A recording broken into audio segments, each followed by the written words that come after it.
Why does everyone keep sending me TikToks? I don't even use that app. You don't use TikTok? What's wrong with you?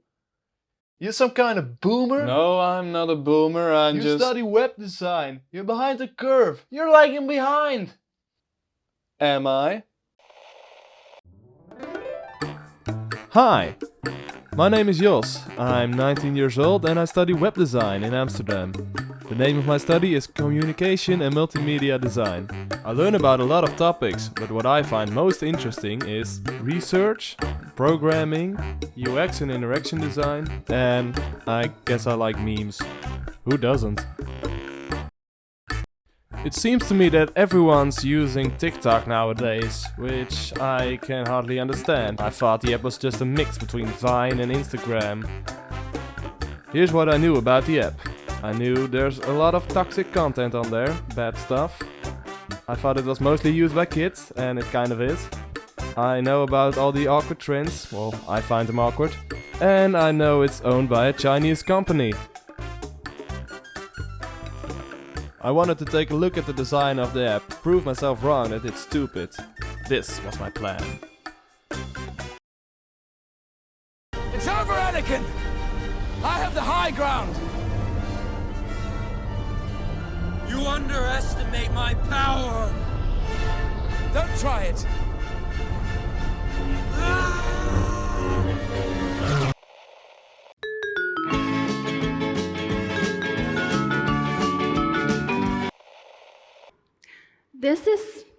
This is what video apps look like before TikTok.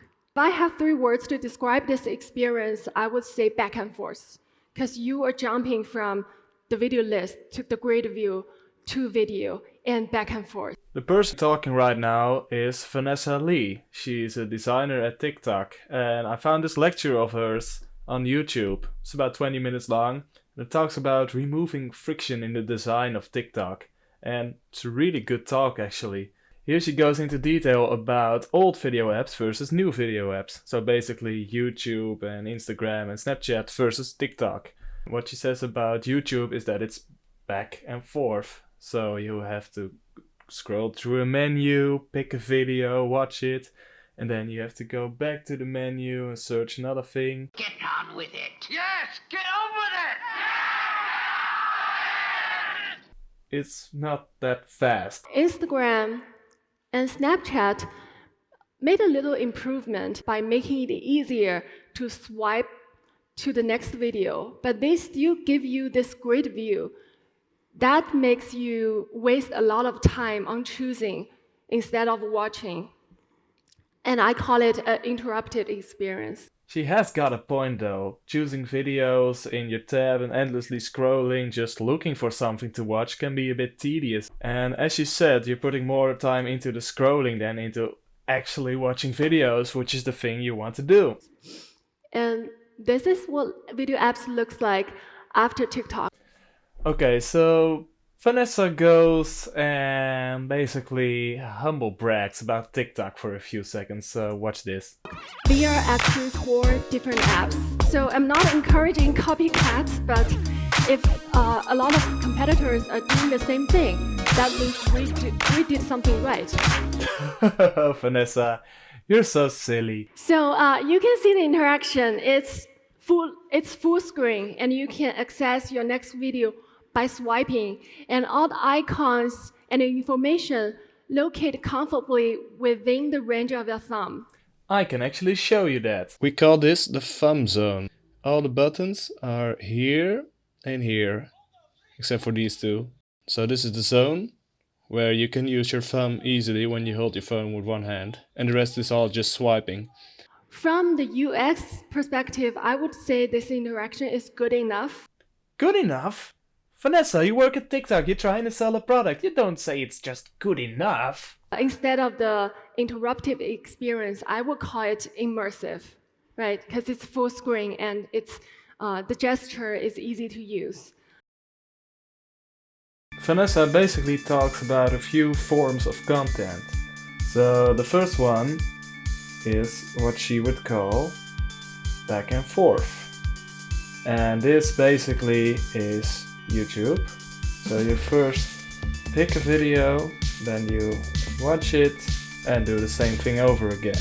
The second thing she calls an interrupted experience. And examples of this are the Explore tab on Instagram and also Snapchat.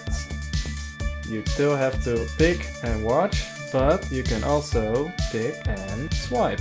So this is already a bit faster, you can basically choose. Then she talks about TikTok, which she says is Good enough.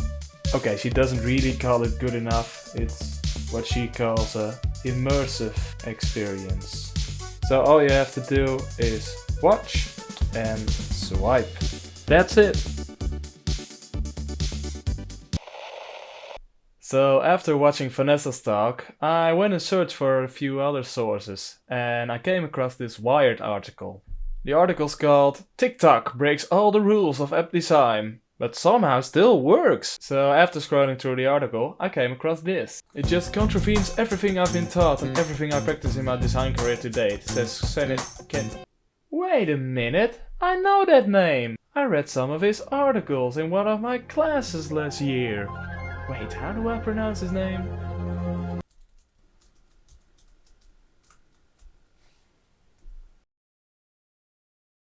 Kenneth Bowles.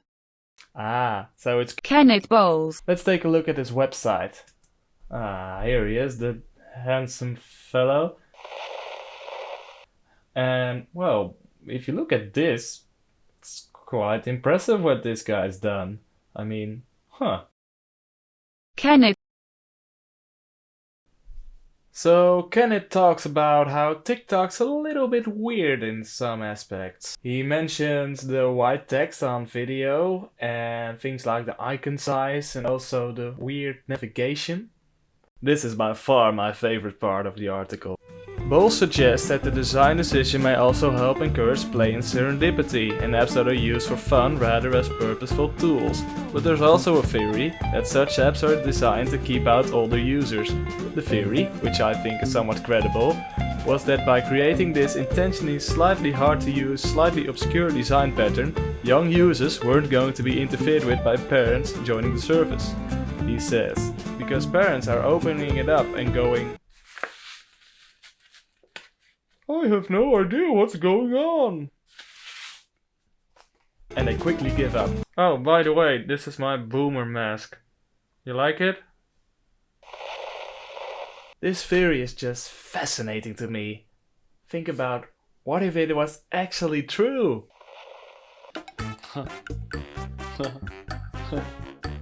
Hey kid, I just learned how to use the Instagrams. Oh no. Let me look up your profile one moment. I hope there's nothing dirty on there. Wait, get back here.